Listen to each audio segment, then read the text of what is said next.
Hello दोस्तों, कैसे हैं सब। तो बच्चों, आज मैं एक ऐसे पेपर की बात करने वाला हूं जो आप लोग का डू और डाई सिचुएशन क्रिएट करता है। बच्चों, ये एकमात्र ऐसा पेपर है ग्रुप 2 के अंदर जो आपका फेल और पास ही नहीं डिसाइड करता है, बल्कि आप लोग का एग्रीगेट बनाने में भी मदद करता है। यस दोस्तों, मैं बात कर रहा हूं पेपर नंबर 12 मैनेजमेंट अकाउंटिंग की। बच्चों, आप सोच रहे होंगे कि मैं ऐसा क्यों कह रहा हूं, तो इसके पीछे एक बहुत ही गहरा राज है। बच्चों, आप सबको पता है जो कोर्स आप कर रहे हो उसका नाम है कॉस्ट एंड मैनेजमेंट अकाउंटिंग, और जिस पेपर की मैं यहां पे बात कर रहा हूं वो है मैनेजमेंट अकाउंटिंग। तो अक्सर इंस्टीट्यूट इस पेपर को क्या करता है, डिफिकल्ट बनाने की कोशिश करता है। बट दोस्तों, आपको घबराने की जरूरत नहीं है, वीडियो को अंत तक देखिए। एक एक चीज जो मैं आप लोग के लिए लेकर आ रहा हूं बच्चों, उसको डीपली आपने एनालिसिस करना है, आपने देखना है। इसकी पीडीएफ भी मैं आप लोग के लिए लगा दूंगा डिस्क्रिप्शन में, उसे बहुत डीपली फॉलो भी करना है।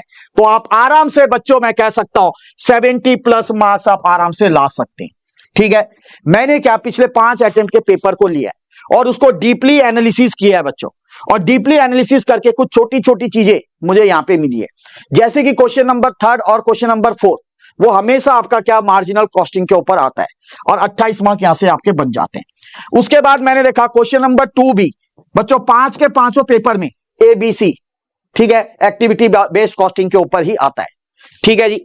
अब बच्चों, अगर मैं आप लोग का थोड़ा सा पेपर किस तरीके से आता है वो बात करूं, तो आप लोग को पता है 3 घंटे का पेपर 100 मार्क्स का होता है। 15 एमसीक्यू, नेगेटिव मार्किंग नहीं है, हर एक एमसीक्यू पर 2 मार्क्स होते हैं, और बाकी सेक्शन बी में 7 में से 5 क्वेश्चन आपको करने होते हैं, लेकिन ये आप लोग को पता ही है।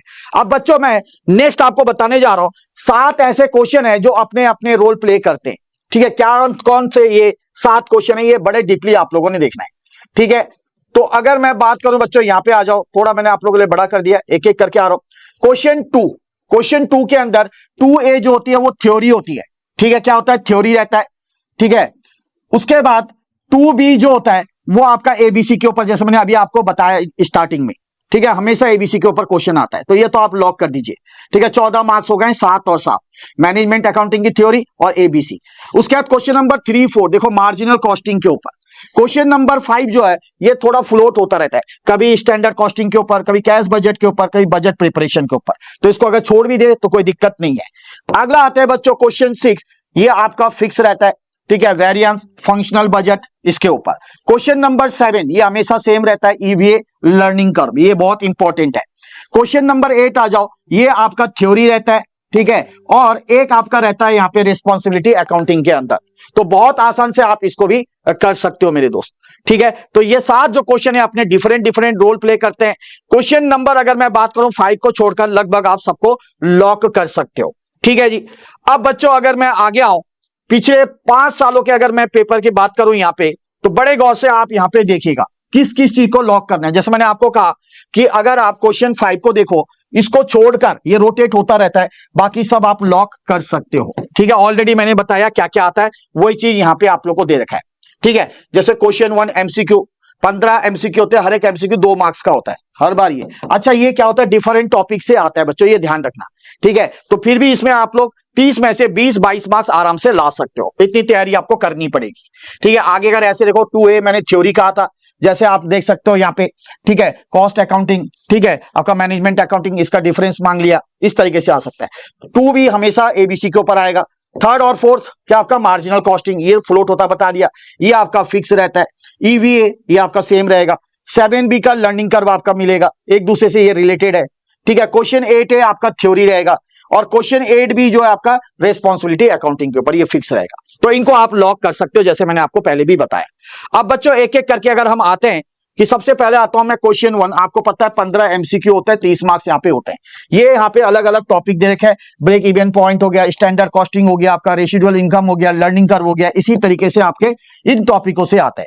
जिस बच्चे ने पूरा कर रखा है 100% कोर्स, उसके लिए तो कोई दिक्कत नहीं है, बट जिस बच्चे ने थोड़ा बहुत कर रखा है, फिर भी वो क्या 20 से 22 मार्क्स आउट ऑफ 30 ला सकते हैं। उसके बाद बच्चों, जैसे मैंने आपको कहा क्वेश्चन 2A, ठीक है, ये प्योर आपका थ्योरी रहता है। ठीक है, प्योर थ्योरी रहता है, 5 के 5 पेपर में ये देखने को मिलता है। उसके बाद क्वेश्चन 2B जैसे मैंने आपको कहा एक्टिविटी बेस्ड कॉस्टिंग के ऊपर रहता है, हर बार देखो ABC आ गया। उसके बाद बच्चों आगे बढ़ते हैं क्वेश्चन नंबर 3 और क्वेश्चन नंबर 4 की अगर हम बात करें, ठीक है, यहाँ पे आपके क्या है, दोनों ही मार्जिनल कॉस्टिंग से 28 मार्क्स आपके पक्के हैं। क्या क्या टॉपिक इसके अंदर देखने को मिलता है, जैसे दिसंबर 2024 में मेक और बाई के ऊपर था, जून 2024 में प्रोडक्ट मिक्स अंडर कंस्ट्रेंट के ऊपर था। इस तरीके से आपका ये रहता है। तो 28 नंबर यहां से आपके पक्के हो सकते हैं। इस पे आपको मास्टरी करनी पड़ेगी इस चैप्टर के अंदर। कौन सा चैप्टर? यस, मार्जिनल कॉस्टिंग के ऊपर। उसके बाद बच्चों क्वेश्चन 5 और 6। तो क्वेश्चन 5 देखो फ्लोटिंग रहता है, मैंने आपको कहा अलग अलग टॉपिक पे आता है। कभी स्टैंडर्ड कॉस्टिंग आ गया, कैश बजट आ गया, बजट प्रिपरेशन आ गया, सेल्स वेरिएंस आ गया। क्वेश्चन 6 में आ जाओ, इसे आप लॉक कर लो, ये एक जैसा रहता है। ठीक है, क्वेश्चन 6 एक जैसा रहता है। क्वेश्चन 6 में आपका वेरिएंस एनालिसिस के ऊपर रहेगा। क्वेश्चन 6 भी आपका फंक्शनल बजट के ऊपर रहेगा। ठीक है जी, तो ये आपने करना है, टॉपिक नीचे दे रखे हैं। उसके बाद बच्चों क्वेश्चन 7, 8 मैंने आपको बता दिया। 7A हमेशा ईवीए ड्यू पॉइंट के ऊपर देखने को मिलेगा। उसके बाद क्वेश्चन 7B लर्निंग का, ठीक है, लर्निंग का फॉर्मूला याद कर लो एक एक। ठीक है, उसके बाद क्वेश्चन 8 है डिसीजन, क्या बोला मैंने, डिसीजन। ठीक है, ये थ्योरी पार्ट का है। उसके बाद 8B जो आपका रिस्पॉन्सिबिलिटी अकाउंटिंग, जो कि 7 मार्क्स का है, तो ये भी आपका लॉक हो जाएगा। ये पांचों के 5 पेपर में आए, ये भी 5 के 5 पेपर में आए, ये भी 5 के 5 पेपर में आए, ये भी देखो 5 में से 4 पेपर में आए, तो इसे लॉक करना जायज है। यस। उसके बाद बच्चों अगर मैं बात करूं कि अगर आप सिर्फ देखो, सिर्फ और सिर्फ 84 मार्क्स ला सकते हो आसानी से आउट ऑफ 100, कैसे? क्वेश्चन 2 14 मार्क्स है ना, आपको बता दिया क्या क्या है। Question 3 + 4 28 marks, question 6 14 marks, question 7 14 marks, देख सकते हैं आप लोग। ठीक है जी। उसके बाद क्वेश्चन 8 आपका 14 मार्क्स, 84 मार्क्स हो गया। अच्छा, इसमें ये 6 क्वेश्चन आपको करने कितने होते हैं? 5 कर लो, प्लस इसके साथ आप ऐड कर लो 22 या 23 या 20 मार्क्स, जो भी ऐड कर लो, फिर भी आपके 84 के आसपास यहाँ पे आसानी से बन जाएंगे। है कि नहीं है? एक क्वेश्चन तो छोड़ना पड़ेगा ना, 5 करना पड़ेगा। एमसीक्यू वाला है तो उसमें 20 22 23 24 जितना भी आपने तैयारी कर रखी है उसके हिसाब से ऐड कर लोगे तो 84 दोस्त आप लोग के कहीं नहीं गए। ठीक है। अब कुछ गलतियां जो देखो बच्चे करते हैं, कुछ जो गलतियां करते हैं बच्चे, उन गलतियों को नहीं दोहराना है। सबसे पहले ABC, बार बार कह रहा हूं, क्वेश्चन 2B वो जरूर करके जाना है, जरूर करके जाना है। यहां से आपका 7 मार्क्स पक्के हो गए, उसको नहीं छोड़ना है दोस्त। उसके बाद आप क्या करते हैं? वेरिएंस करते हो, है ना, 50 प्रॉब्लम करते हो वेरिएंस के ऊपर, बट आपको क्या करना है? 4 फॉर्मूले याद करने हैं। यहां पे शायद मैंने आप लोगों को कहीं बताया होगा, एक बार मैं आप लोगों को दिखा दूं। ठीक है, ये ठीक है, आपको सिर्फ ये 4 याद करने, material variance, labour variances, overhead variances और सेल वेरिएंसेस। इसके फॉर्मूले बस आपको याद करने। ठीक है, मैंने लिख भी दिया वहां पे ताकि आप लोगों के लिए इजी रहे। बस ये याद कर लोगे, यहां पे आपका काम बन जाएगा।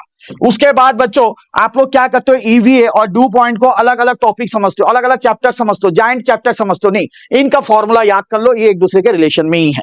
उसके बाद बच्चों आप लोग हमेशा एमसीक्यू आखिरी में करने की कोशिश करते हो, नहीं, एमसीक्यू को हमेशा पहले करो।